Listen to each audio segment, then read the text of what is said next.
नमस्कार. मी रामदास निवृत्ती तुपे, माजी उपसरपंच आणि राष्ट्रवादी काँग्रेस पक्ष एस पी याचा शहराध्यक्ष या नात्याने आज या ठिकाणी बोलतो आहे मी. गेल्या जिल्हा परिषद आणि पंचायत समितीचे इलेक्शन अत्यंत चांगल्या पद्धतीने या ठिकाणी पार पडल्या. दादांच्या जाण्याने एक वेगळे दुःख आणि एक वेगळं सावट या इलेक्शनवर होतं आणि त्या प्रक्रियेतून जात असताना या इलेक्शन पार पडल्या. अत्यंत भावनिक इलेक्शन या ठिकाणी झाली. स्वार्थवाडी जिल्हा परिषद आणि पंचायत समिती गटामध्ये आमचे अण्णा महाडिक हे पराभूत झाले.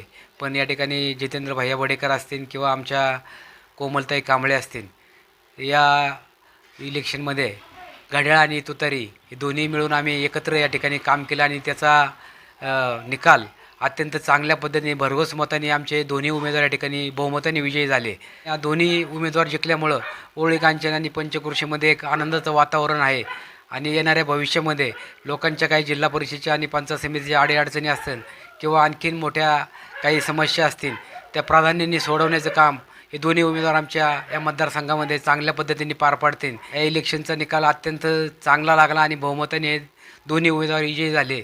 त्याबद्दल मी ओळी कांचनच्या या पंचकृषीमधील सर्व मतदार बंधू भगिनींचं आभार मानतो. जिल्हा परिषदेचे विजयी उमेदवार जितेंद्र बाळासाहेब बडेकर, तसेच ओळी कांचन पंचायत समिती गणाच्या कोमल गणेश कांबळे या दोघाही विजयी उमेदवारांना मी राष्ट्रवादी काँग्रेस दोन्ही पक्षाच्या वतीने आणि ओळी कांचन ग्रामस्थ मतदार बंधू भगिनीच्या वतीने त्यांच्या पुढील राजकीय वाटचालीस त्यांना हार्दिक अशा शुभेच्छा देतो.